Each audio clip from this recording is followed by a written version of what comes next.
Hello my friends, welcome back to my channel. I'm the Juicing Foodie. So today we're going to make beetroot rice. I saw this on Instagram some months ago and I decided I wanted to make it, but I wanted to make it with my own recipe. So this is me winging it with my own beetroot rice recipe. So let's go through the ingredients. I have 3 cups of rice. I have washed it till the water ran clear. I have some beetroot. I actually used 3 beetroot, 1 large one and 2 medium-sized ones. I have here also some green peas, dried green peas. In hindsight, it's better to use some fresh green peas instead. I have here some onions, red onion and white onion. I also have garlic. I'm going to use just a few cloves of garlic. Scotch bonnet peppers. A small thumb of ginger. A few tomatoes. And coconut milk.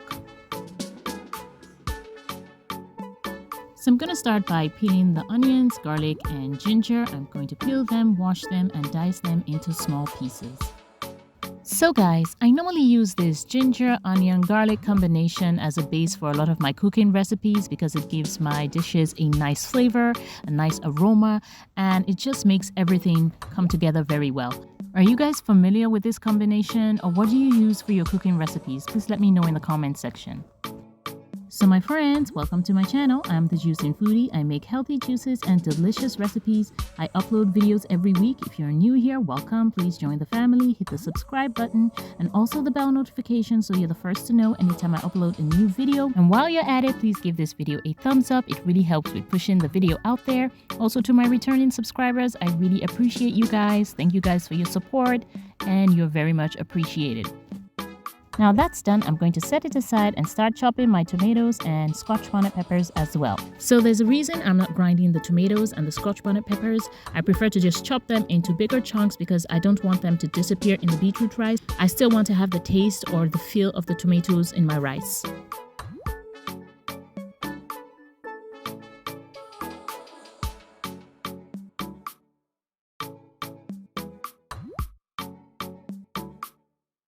When I'm done chopping, I'm going to set it aside as well.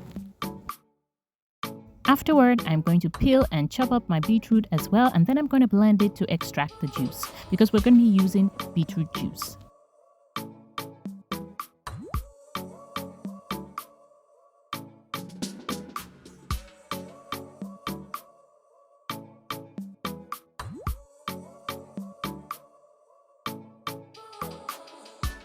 I just washed the beetroot off camera and now we're going to blend and extract the juice.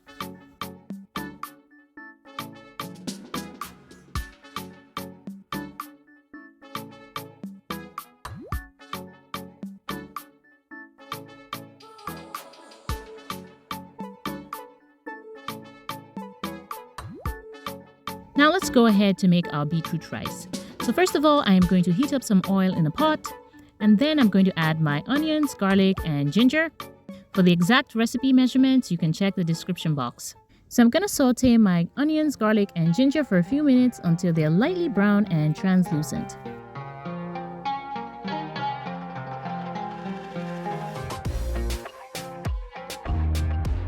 Then I'm going to go ahead and add my spices. I'm adding curry powder,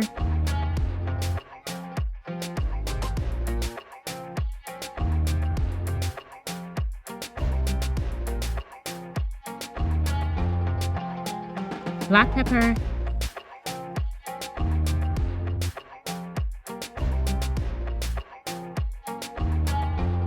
and thyme. And as I add my spices, I'm going to be mixing and sauteing at the same time. Then I'm going to add my tomatoes and scotch bonnet peppers, and I'm also going to saute for a bit.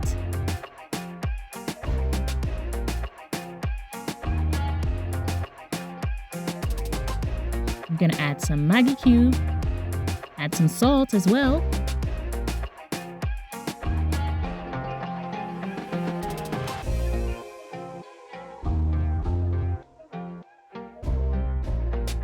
And I'm going to leave to simmer on medium heat for a few minutes.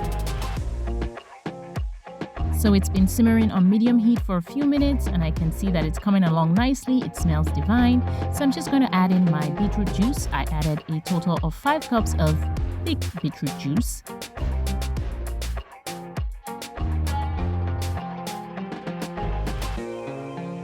So I'm just going to cover and bring it to a boil. So it came to a boil in about 3 minutes, and now I'm going to add in the washed rice.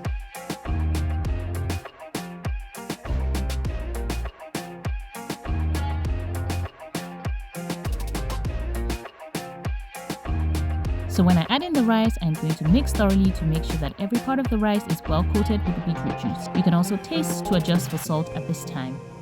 Then I'm going to add the coconut milk.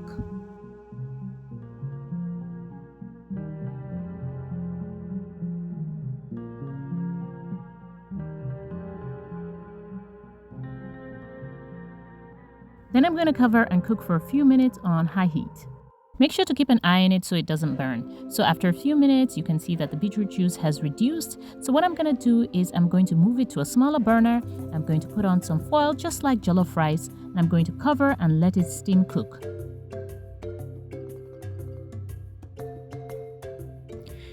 So guys, just keep in mind, I was winging it, okay? This is my first time making beetroot rice. So in the meantime, I started boiling my dried green peas, which I should have boiled at the beginning in hindsight. Like I said, it's better to actually use fresh peas, but I didn't have any. I had bought dried peas from the supermarket, and so I just started boiling it. Man, these peas were hard as rocks. It took more than 45 minutes to get them soft. Fresh peas cook much quicker. During this time, my beetroot rice was already cooked and I switched off the fire. When the peas were soft, I just stir-fried with onions in oil, and then I added to my beetroot rice.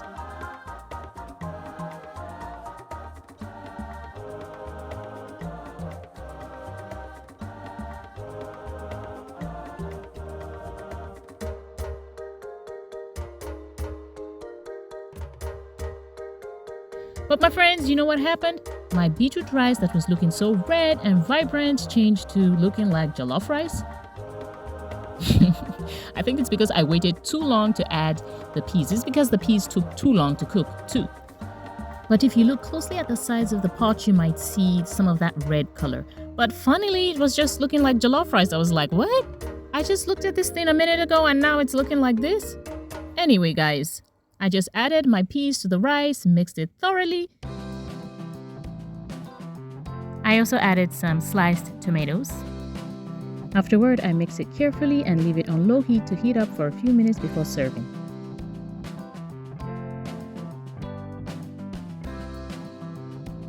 And here we are, we have our beetroot rice. I was a little disappointed about the color because I wanted that nice red, rich color. Anyway, it was absolutely delicious, so that made up for it. Next time, I'll just use fresh peas. It was so yum. It was so delicious. I just had to remind everybody, you guys, it's beetroot rice, guys. It's beetroot rice. It's not jollof rice. I served with some plantain and some more sliced tomatoes. So guys, thanks for watching. Please give this video a thumbs up. Tell me what you think. Please write a nice comment and share the video. I'll be seeing you guys in my next video. Ciao!